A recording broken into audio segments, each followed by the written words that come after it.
name's Paul. I'm from TTM English. I'm going to do a video today on the passive, and it's going to be in 3 tenses: present simple, present continuous, and past simple. If you want to find out any more about this, just check out our website here. Okay, let's get started. We're going to talk about the passive. I mentioned before that we're going to talk about the passive in 3 different tenses. In order to do that, first of all, we need to go through some basics. Everything that's complicated in English language is made up of small bits of basic grammar. So let's make sure that we understand the basic bits of grammar, and then we can move on and we can do the complicated bits later. And by the end of this video, you'll be writing something and saying things which are quite complicated. But in order to do that, let's look at the basics. So first of all, let's establish what a subject is. A subject is a thing in a sentence which does something. So Paul likes ice cream. That's Paul is the subject. The car hit the pedestrian. The car is the subject. Mrs. Smith underwent. So what you can see here is we've got subject plus verb. That's the one of the basic foundations of English language. Paul likes, the car hit. This is subject plus verb. So the subject does something. The thing that it does is the verb. Okay. Well, let's look at it from the other side, which is the object. Paul likes ice cream. Well, we've got the subject, we've got what the subject does, and then we've got ice cream, which receives the action. So an object receives an action. The subject does the action, the object receives the action. So Paul likes ice cream. The car hit the pedestrian. Mrs. Smith underwent surgery for her broken arm on the 6th of June. So object is in yellow, subject is in blue, verb is in green. And we're going to use those colours throughout this video. Okay, let's think about why we use the passive. So we use the passive so we can focus on what happens to the object and not what the subject does. Most of the time we talk about what the subject does, but often we want to talk about what happens to the object, either because the subject is not important, we want to remove the subject for some reason, or we know who the subject is or what the subject is, and it's not relevant for us to include it. So let's have a look at some of these situations. So that car was built by Mercedes. The window will be fixed tomorrow, and I am supported financially by my parents. Now you'll see that the verb has changed here. We've got the verb to be here, was, will be, and am. Now that's what we do when we look at the rules later. We'll see that the verb changes and either goes from one word to build, and then it can become 2, or it could become 3 in the case of the future passive, or in the present perfect passive. Now let's try and make these active. In order for them to be active, they need to have a subject. So in this case, the first one, that car was built by Mercedes. The active would be Mercedes built that car. In the last one, it would be my parents support me financially. In the second one, you can see we don't have a subject. There's no word in blue here. That's because we assume that we know who it is who will fix the window. It's probably going to be the builder, or the window people. Okay, so if I made that active, I'd have to say something like, the builder will fix that window tomorrow. So you can see here we can use this in different tenses, and that's what we're going to look at today. Before we do that, let's look at the idea of verb forms. The verbs in green are regular. Now you might know this already, but we've got regular and irregular verbs. So in yellow, these are irregular. Eat, ate, eaten. We've got infinitive, which is verb 1, past, which is verb 2, and past participle, which is verb 3. Eaten is the verb that we're going to use when we make the passive. So in irregular, there's a change often between the infinitive, the past, and the past participle. As we can see here, they're completely different in all 3 categories. With regular verbs, they're just the same. Jump, jumped, jumped. Want, wanted, wanted. There's no change between past and past participle. Okay, You can have a look at that later, but I recommend that you go and practice your verbs so you understand what the past participle is, which is what we are going to be using in the passive. Okay, the basic rule of the passive is that we put the object at the beginning, and then we always use the verb to be with the past participle.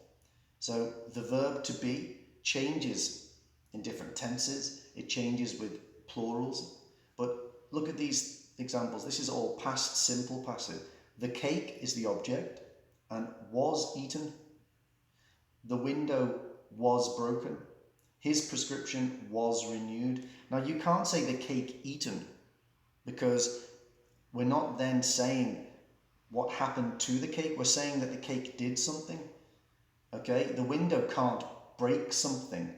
So we're saying that the window receives the action.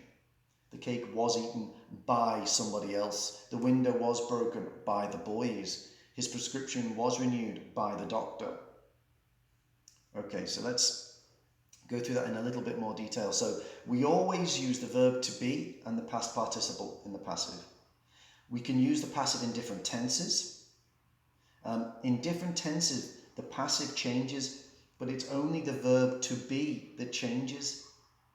Okay? It changes according to the tense, and it changes according to whether it's singular or plural. And this is the bit that can be confusing for people. But what never changes is the past participle. As we showed here, this bit always stays the same. It always stays the same in every tense. Okay, and then we introduce the subject with the word by, with the preposition by.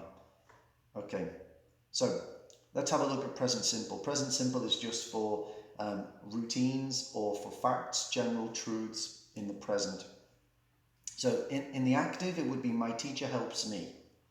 So my teacher is the subject, helps is the verb, and me is the object.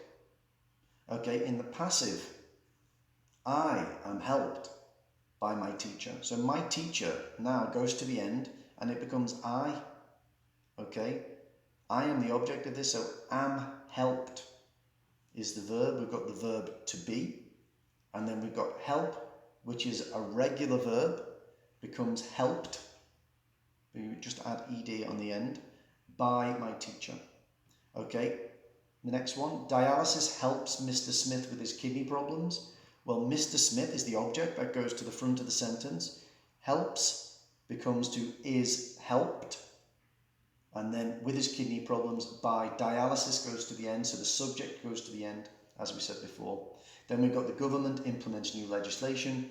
New legislation is implemented by the government. So we can see that the verb to be changes depending on whether it's singular, plural, whether it's first person, third person. Okay, so that's present simple. Let's look at past simple. Past simple is very similar to present simple.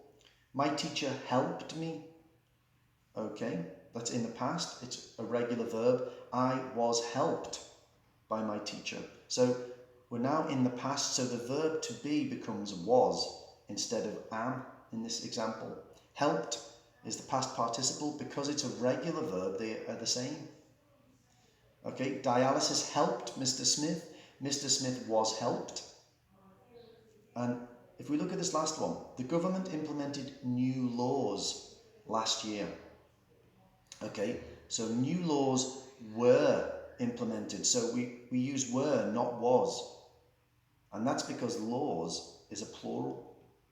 But you can see that the verb to be is changing, but implemented, helped, those verbs are not changing. The past participle stays the same.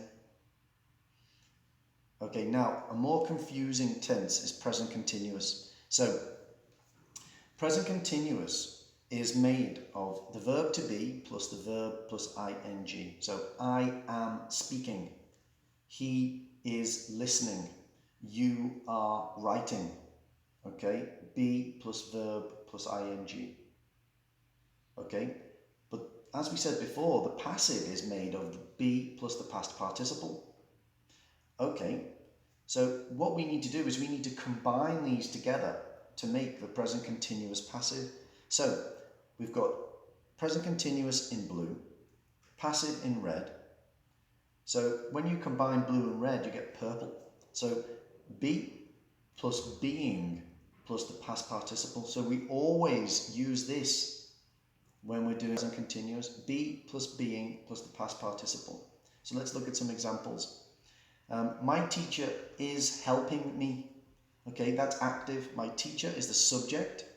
The present continuous verb is the verb to be plus the verb plus ing. So is helping, and me is the object. So I am being helped by my teacher. So we're focusing on what's happening to me now, not what my teacher is doing. My brother is washing the cars becomes the cars are being washed by my brother. So my brother goes to the end. It's the cars and what's happening to the cars that we're focusing on. And then the last one, the local council is building a new motorway. Okay, well, a new motorway is being built by the local council. So let's just refresh that. If we go back to the rules again, we always use be plus the past participle. We can use the passive in different tenses. In different tenses, the passive changes, but it's only the verb be that changes, and the verb be changes according to the tense that you're in. Now, we looked at present simple, past simple, and present continuous, and we could see how the verb be changed in each one. But it's also singular and plural, which makes a difference. The past participle never changes. It always stays the same, so that third form of the verb never changes. And we introduce the subject with by. Okay, now, if you've got any questions about this, then just come and have a look at our website and send us an inquiry. Get in touch with us. Come along and join one of our courses. Okay, take care.